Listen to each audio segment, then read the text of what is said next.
Did you guys think I forgot?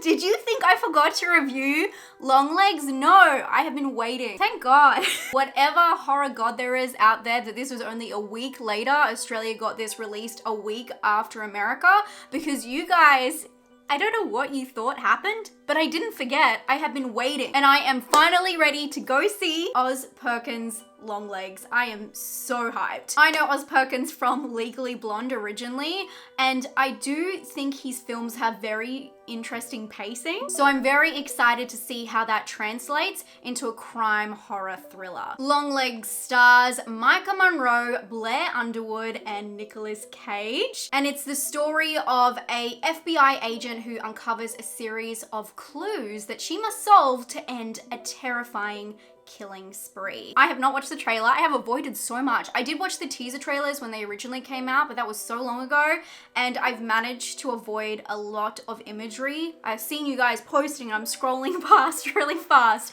and I'm really excited to join the conversation and let you know what my thoughts are on this film, spoiler free. I am gonna keep this video spoiler free today, but this film might be a little bit different on my channel because it has been out for a week and it's got incredible hype from the community. I will say people I talked to within the community both loved it and didn't like it. So I just feel like there's a lot to say about this film. Depending on how this goes tonight, I might go back to the cinema tomorrow and re-watch it and give you a spoiler chit chat if you would like it. I can't wait any longer. Let's go check out Longlegs spoiler free. I'll let you know whether it is worth your time and worth your money, my thoughts and instant reaction after coming out of the cinema.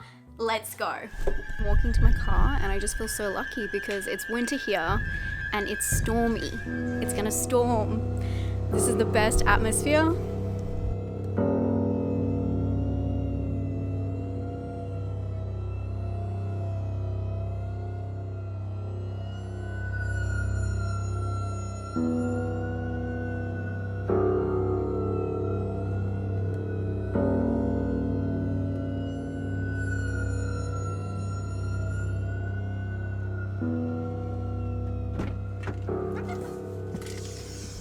Oh my God. Sorry, it is raining. So, I hope it doesn't get loud, but wow. If you're into atmospheric horror, it honestly doesn't get much better than that. What they were able to do in that cinema with the imagery, just the whole atmosphere, how it came together, the sound, the design, the vibe was quite magic. That was very magical. That wasn't a magical, horrifically magical experience. That is exactly what I actually expected, and I know a lot of people went into this and got something different than what they expected, but looking at Oz Perkins' work, that is the perfect marriage of Blackcoat's Daughter, or if you call it February, it has two names, and The Pretty Little Thing That Lives in the House. Those two films combined, very similar in terms of atmosphere. If you introduce something like Silence of the Lambs in terms of the crime story, if you put those films side by side, you have the perfect formula that emulates this film. Oz Perkins does this crime horror aspect and stylization so well.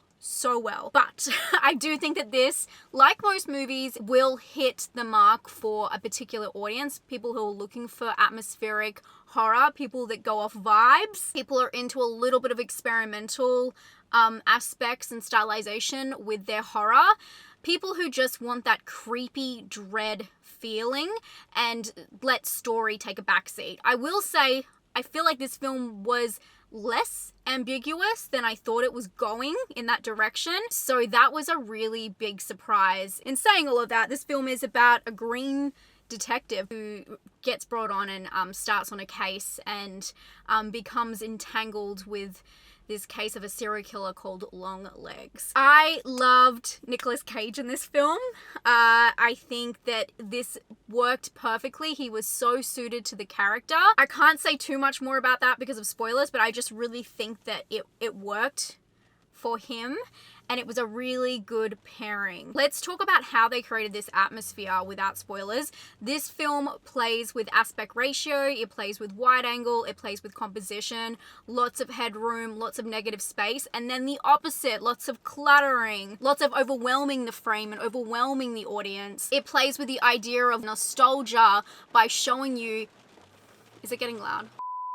Sorry, I had to move my car under cover because it is pouring now. The movie plays with the idea of nostalgia within these different aspects and techniques. That's just one little aspect of this film. I was really surprised by how grounded, and that's gonna sound really weird to anyone who's seen it, but stay with me, and grounded the backstory was.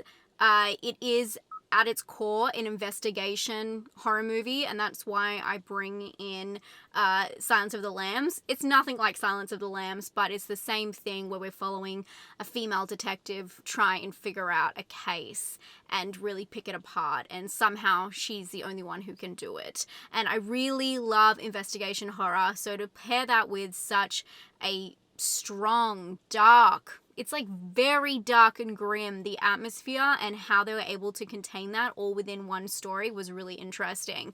But I will say, I was ready for it to be a slow, strange film, which is what Oz Perkins does. And it is not a fast, flashy, exciting, action fest by any means. It does have some intense moments, but that is because of the atmosphere and the tension it has built, and it's all about that craftsmanship. The music goes with this as well. It's a very silent film. I went to a packed cinema, absolutely packed, and you could just hear people munching on the popcorn, but I was really surprised on how it commanded a large audience and everyone was kind of in its grips, or mostly everyone that I could hear. In saying all of that, the film isn't as ambiguous as I thought. It does have a strong theme, a core story that makes a lot more sense than Oz Perkins' last films, which I think he probably took that as a criticism, or he maybe wanted to go for a completely different approach from The Blackcoat's Daughter, which I know a lot of people have put together in different ways. But this film is grounded in the idea of nonsense as well. There's a lot of silly play, and I actually love the chaoticness of that all. I love that feeling. I love feeling out of control with a movie and things not making sense. That's something that I think I worked really well with this core story. But something I didn't think worked very well with the core story was just a couple of aspects of the imagery they use throughout the film.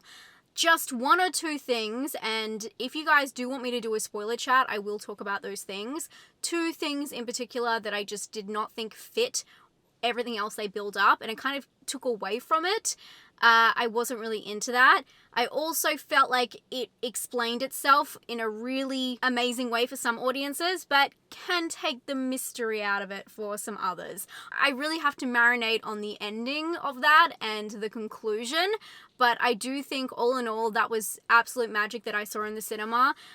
It felt different, it felt fresh, it felt new, and the atmosphere was tense. It was so dark in there, but you have to see it, this film especially, you have to see it at the right place and be in the right mood to really take it seriously. Just seeing it with the wrong person, it would change the whole dynamic, and seeing it in the wrong place, it wouldn't work the same. It needs to be a dark room, especially the cinema is such a great place to go see it. If you're tossing up between this and another film, definitely check this one out at the cinema. It is well worth the cinema watch, and I think that will amplify it. I know that's with any film, but there is a lot of horror movies that I think work just as well in a creaky old house or in your house when you're home alone, and this one might be that, but I think it works really well on the big screen. I'm gonna give this film an 8 out of 10. Remember, that is personal score. I do understand that people may not be as attached to this film as I was and may not be getting as much out of it as I am, but there are parts of this film that I really enjoyed and that really feed into my personal taste, and it just was really frightening to me. For scare, if it was based on atmosphere alone, I'd give it like a 9 out of 10, but I actually don't think there was a lot of intense imagery compared to what we're used to. So I thought that was really surprising how little they can show and how much you can feel, and that's why I say this film is magical. I I say that in a horror way. I would give this film out of scare probably I want to say 6 or 7. I'm going to say 7 because personally it was very scary for me. It just got in your bones. And for originality, I'm going to give it an 8. I thought it was a very originally structured film, great stylization, very interesting acting, and oh my god, I haven't even spoken about the dialogue. The dialogue in this film, some of the parts, it's beautiful and hypnotizing and creepy crawly. And it was just really well orchestrated. Well done, Oz Perkins. I was very happy with this. This is my favorite Oz Perkins film by far. And let me know if you guys want a spoiler chat on this one. What did you think though? I understand that this film is not for everybody, but I really do care about what you guys think. Always keep it constructive down in the comments down below. And don't forget, I reviewed Twisters and Kinds of Kindness last week. And if you are looking for more tier lists, I do have a bunch of them. I have a playlist if you'd like to check that out. And I'll talk to you guys very soon. Stay safe and stay spooky. Bye, friends.